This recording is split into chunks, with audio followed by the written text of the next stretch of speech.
Chào mừng anh chị và các kỳ thủ yêu thích bộ môn cờ tướng. Hôm nay kênh Thích Cờ Tướng hân hạnh mang đến cho anh chị những trận cờ đầy hấp dẫn và kịch tính, những màn phế quân kinh điển, cùng những trận chiến gay cấn, những chiến thuật độc đáo và những pha xử lý bất ngờ, hứa hẹn sẽ đem đến cho anh chị thỏa mãn đam mê và tìm được những nước đi hay cho mình. Hãy like và đăng ký kênh Thích Cờ Tướng để không bỏ lỡ những trận cờ hấp dẫn mới nhất. Cùng nhau đam mê, cùng nhau chinh phục đỉnh cao cờ tướng. Chúc anh chị có những giây phút giải trí tuyệt vời.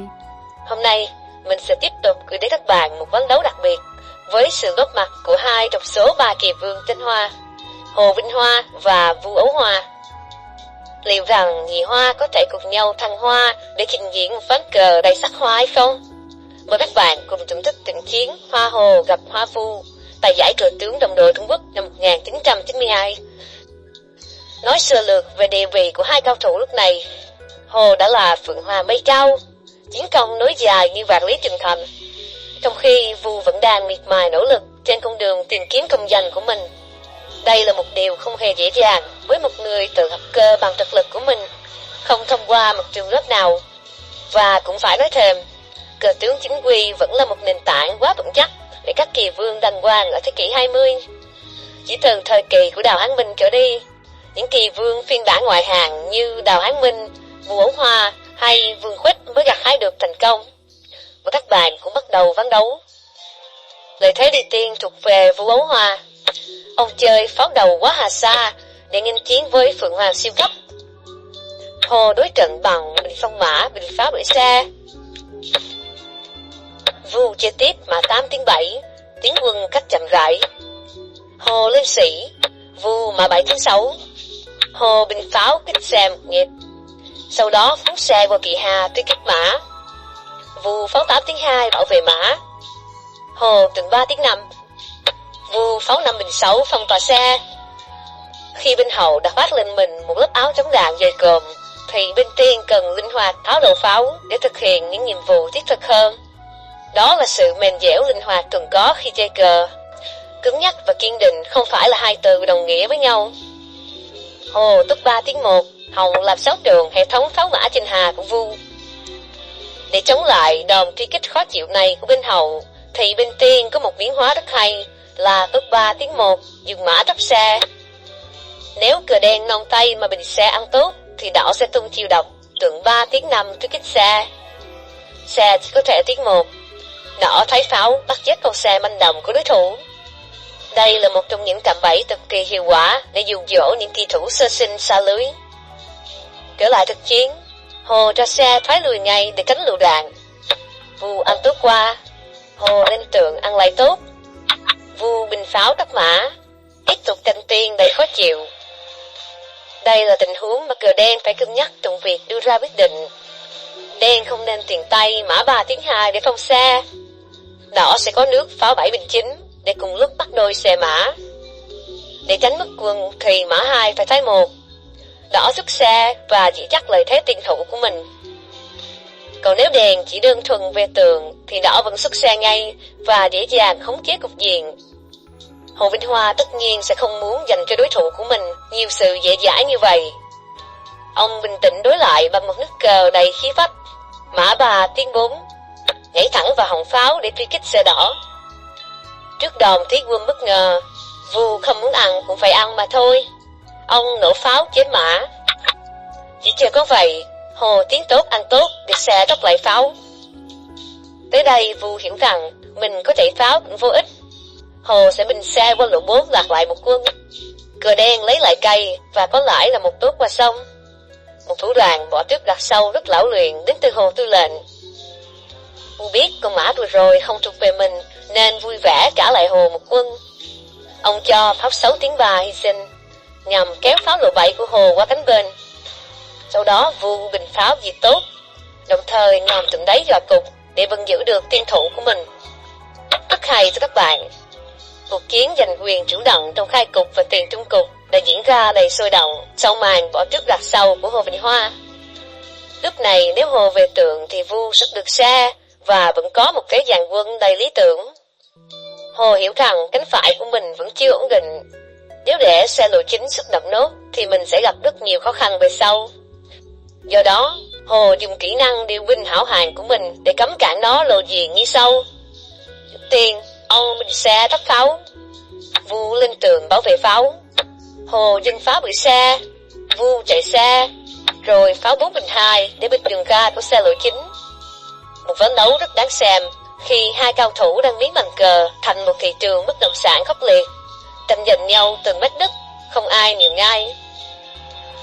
Vu xe 4 bình 5 hỗ trợ cho Mã công vào top 5.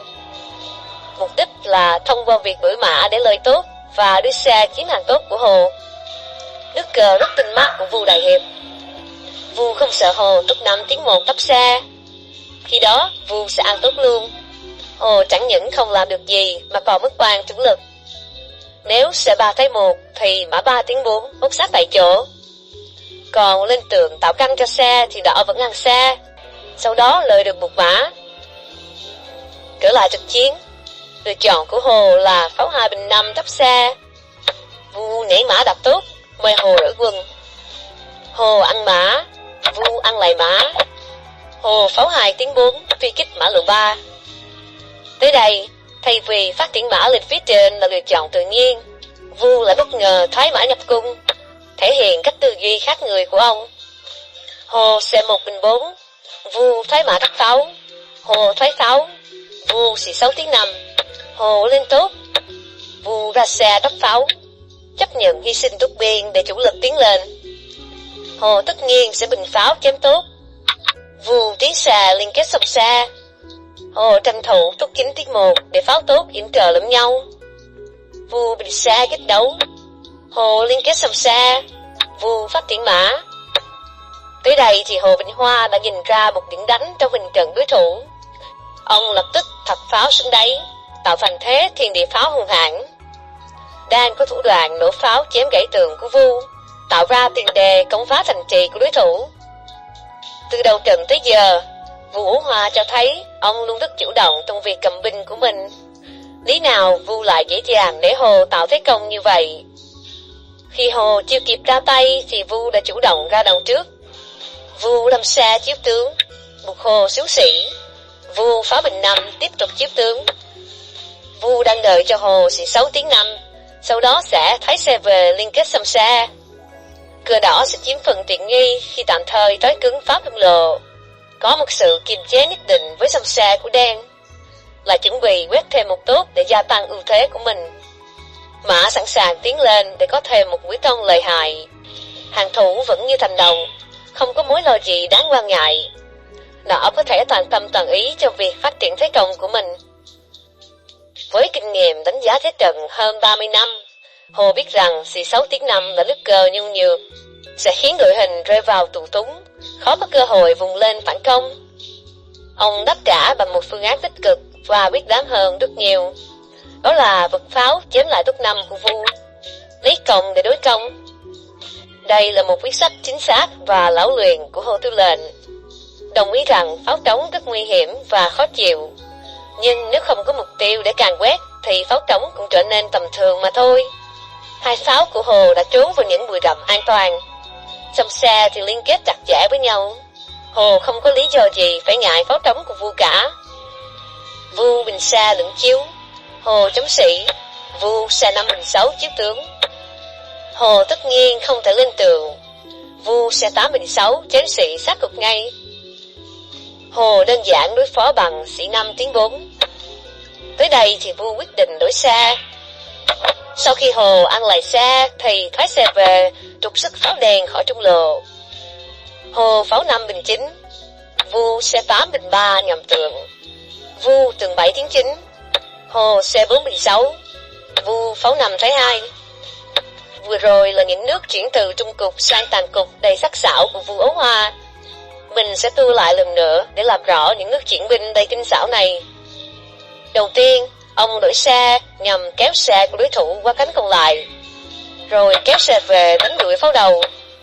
Sau đó lợi dụng nước bắt tường để chuyển xe qua cánh bên, rồi lại bay tường lên, nhường lại văn phòng cho pháo trở về làm việc. Chỉ sau vài nước dịch chuyển quân khéo léo, thế công thiên địa pháo của Hồ đã bị bóp méo trắng trợn. Sòng pháo đen gần như bị chôn chân ở lộ chính mà không có một tác dụng gì rõ ràng. Còn Vu thì đã mở ra cơ hội tấn công tiếp theo đầy sáng sủa với vị trí xe pháo mã thuận lợi. Không khó để dự đoán rằng Hồ Vinh Hoa sẽ là người gặp khó khăn trong giai đoạn tàn cục quyết định. Hồ tướng Năm bình 6, tạm thời cho tướng tránh sang một bên để tránh mũi khoan trực diện từ trung lộ. Vu phát triển mã là nước đi không bất ngờ. Hồ lên sĩ, Vu lại xe 3 bình 8. Hồ xuống sĩ để tránh nước đâm chiếu của Vu.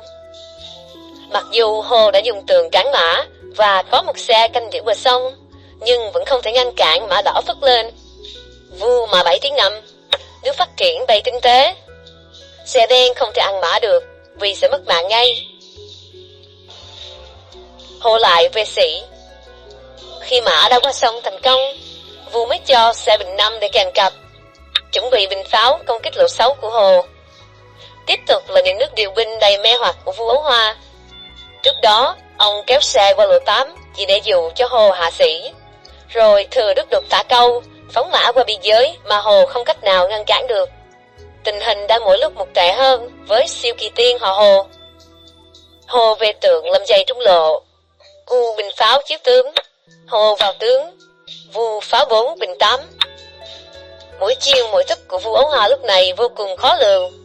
Đường quyền biến ảo liên tục khiến Hồ không được nghỉ tay. Giờ Vu lại kéo pháo qua lộ 8, đan phục tầm đáy ép tường hạ xuống, rồi treo mã đốc sĩ chiếu tướng. Sau đó dùng xe phá sĩ hết sức nguy hiểm.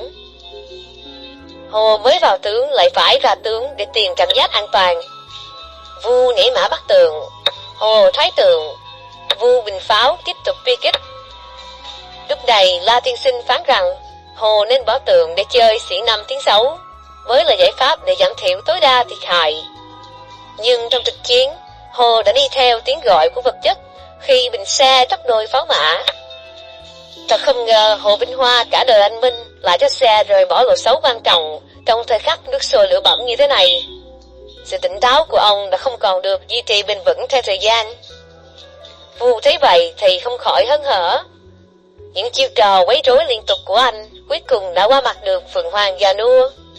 Vu lập tức xe 5 bình 4 chiếu tướng. Hồ không thể vào tướng được. Vu sẽ đóng pháo vào trung lộ chiếu tiếp, buộc sĩ phải chống lên.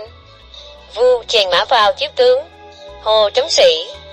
Vu dễ dàng mã 5 thái 6 bắt chết xe ngay tại chỗ, kết thúc cuộc chơi.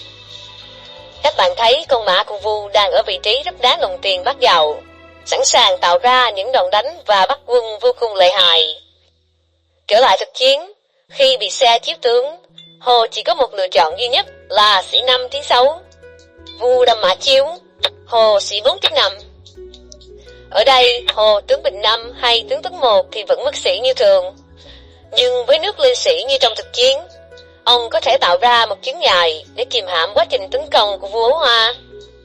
Nếu Vu nóng vội mà tiến xe ăn sĩ ngay, Hồ sẽ vào tướng để sĩ bắt xe. Xe bắt buộc phải rút về giữ pháo. Hồ pháo bình 5 chiếu tướng. Đây là nước cờ vô cùng khó chịu. Vì nếu về tượng thì mất pháo, xuất tướng thì mất mã, pháo bình 5 thì bị sát cục, mà xuống sĩ thì bị pháo trống. Do đó, nỏ chỉ có thể chèn xe vào đóng thay vai của tượng. Hồ xe 3 tiếng 2. Cờ đỏ sẽ tạm thời bị kẹt trong một mớ hỗn độn. Đen sẽ tranh thủ thời gian quý báu để xoay chuyển tình hình. Trở lại thực chiến, không thể xem thường nước phế sĩ này của Hồ Vinh Hoa. Nếu Vu ăn xe vào sĩ, ông rất có thể trở thành một phiên bản khác của Vương Gia Lương năm 1965. Vu đang có phong độ cao và rất tập trung nên không dễ gì mắc bẫy của Hồ. Ngược lại, ông khiến Hồ phải tiếp tục nhăn mặt với nước xử lý tiếp theo của mình. Pháo 7 bình 5. Giờ Vu mới sẵn sàng chém xe vào sĩ để sát cục. Quá đau đầu cho Hồ Vinh Hoa.